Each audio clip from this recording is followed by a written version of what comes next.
Good morning, everyone. I'm the senior partner of Wallin Klarich. I've been a defense attorney for over 40 years, and our firm has been helping people accused of DUIs for that long. The first thing you need to do, if you want this valuable advice, is to promise me you will not drink and drive again.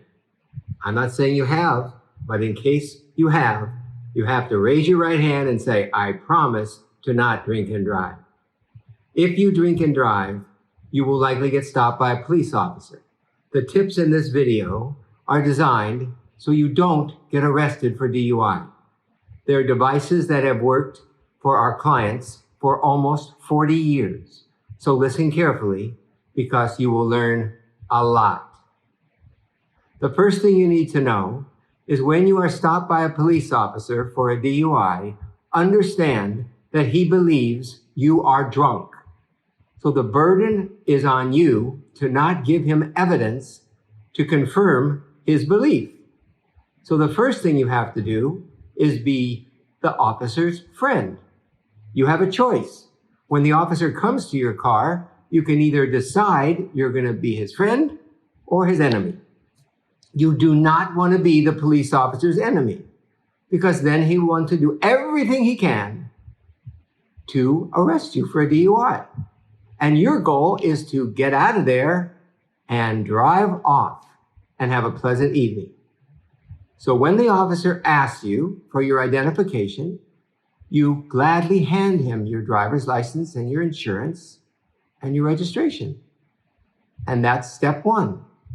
Then the officer will ask you, have you had anything to drink? Because he probably pulled you over for weaving or swerving or something that indicates to him you might be drunk. And a good answer to give the officer is, my lawyer told me that if I'm innocent, I do not need to answer your questions, officer, so I choose not to answer your questions, in a very pleasant voice. And the officer won't be happy with that, but you haven't incriminated yourself, because anything you tell the officer, like I had 3 drinks, is bad, because it's evidence against you. So the officer may or may not take you out of the car. If you reek of alcohol, he'll likely take you out of the car. But if you're pleasant and you haven't drank too much, maybe he'll let you go. And that is step 1. Step 2, he's going to ask you to exit the vehicle. Cooperate. Be a nice guy. Remember, he still needs to be your friend until the day is over. Then he's going to ask you, would you mind taking some field sobriety tests? That means finger to nose, walk a line, spell the alphabet backwards, all that crap. And what you say, I hope you were listening. Officer, my lawyer told me that I should not do any tests if I'm innocent. So I decline your request for me to do tests. Why is that a genius idea? Because the only reason the officer is giving you those tests is to get evidence against you to prove that you were driving under the influence. What have you done by refusing to give him those tests? You've made it less likely you're going to be arrested, and less likely you're going to be prosecuted, and less likely you're going to be convicted. So you please now will write this down and follow my advice. Do not take a field sobriety test. I don't care how sober you think you are. Don't take the test. And great news, is there a penalty for refusing to take the test? No. You can't have your license taken away. No. You can't go to jail. No. Just don't take the test. So now the officer has one choice. The officer now can ask you whether or not you'd like to blow into a machine. It's a handheld device designed to get evidence against you. This is an important part of the lesson today, ladies and gentlemen. If you feel that you have had nothing to drink or 1 drink 3 hours ago, it might be okay to blow into the machine, because if it comes back 0.07 or less, he is probably legally obligated to let you go. On the other hand, if you are shit-faced and you've drank a lot and you fear that you're going to be 0.08 or above, what do you think you should tell the officer? Officer, I choose to follow my lawyer's advice because I'm innocent of all wrongdoing, so I'm not going to blow into any machine at the scene. It's important you say at the scene because there is no penalty for refusing to take a test at the scene. That's a different story at the station. So now what has happened in your case? A police officer makes a drunk driving case, and so does a prosecutor, in thirds. 1/3 is driving observation. So if the officer pulled you over for a taillight being out, that's no evidence of intoxication. If the officer pulled you over for going a little over the speed limit, that's not real evidence of intoxication. And even if you slightly moved into another lane or blew a red light or a stop sign, not cool, but not enough evidence by itself to convict you of drunk driving. So that 1/3, if it wasn't weaving all over the road, it's pretty good for you. So now what's the next third of the test to get you convicted? The field sobriety test. But if you don't take the test, you can't fail the test. And there's no bonus points for passing it. So if you don't take the test, the officer has no evidence now in favor of arresting you or prosecuting you. And what's the third of the test? The result of the breathalyzer. But guess what? You didn't blow into their little machine. So that means no evidence against you. No evidence against you for not blowing, no evidence for not taking the field sobriety test, and probably not that great evidence for the driving. Because most people who get arrested for drunk driving don't get arrested for weaving all over the road. It's for one of the other things. That's just not enough for a drunk driving.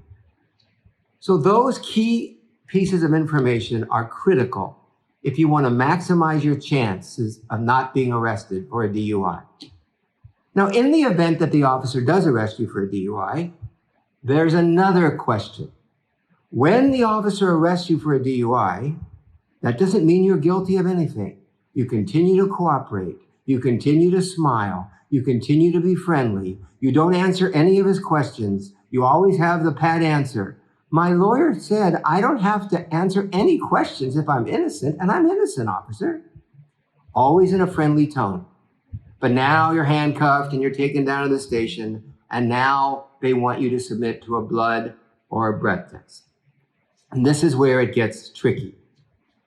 If you do not consent to the test of either your blood or your breath at the station, you are subject to having your license suspended by the Department of Motor Vehicles. And that has nothing to do with whether or not you're convicted or arrested for the DUI.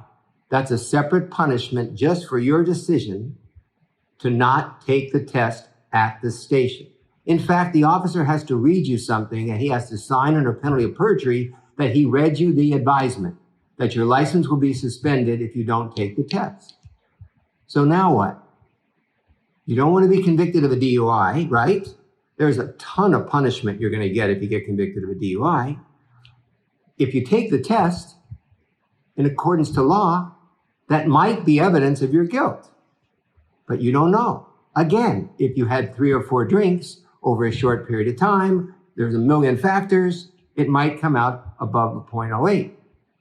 On the other hand, if you don't take the test, you're going to get your license suspended, period, if you read your advisement. So that decision is ultimately up to you, and it's based on your feeling about how drunk you were or not. If you don't feel you were drunk, you don't feel you were intoxicated, you had very small amounts of drink, then you could blow into the machine or draw blood. If you want to take the most direct test, that means the one that's the most accurate, then it's a blood test. If you want to take the test that is not as accurate, take the breath test. And why is that important? Because if your driving was okay And if you didn't take any of the field sobriety tests, maybe the only evidence they're going to have is the breath test, which a good criminal defense law firm like ours can attack. No matter what, if you are arrested for a DUI, that does not mean you are guilty.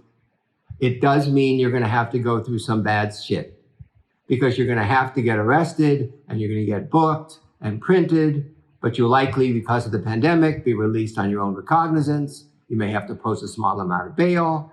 There's going to be a ton of time in between the time you're arrested in court. You can hire us and come into our office. We can request a DMV hearing for you, because you can lose your license to the DMV as well as punishment in court. This is a lot of information, but I think you're going to agree it's great information. But the most important thing I'm going to tell you in this entire video is I do not want you to get into this situation, because I care about you. Your family cares about you. And you can't afford a DUI conviction, and you can't afford losing your job, and you can't afford thousands of dollars in insurance increases and penalties and possible jail time. So don't drink and drive, because you could kill somebody.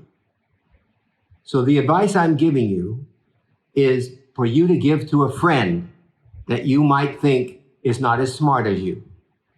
I suggest you spread this message, this video, to all of your friends, because I guarantee you they will like the information, because it's the very best information you can get on how to prevent yourself from being arrested and then convicted for drunk driving. Have a great day, and remember, Wallin Klarich has been around for almost 40 years, and we're there if you need us. Have a great day. Bye.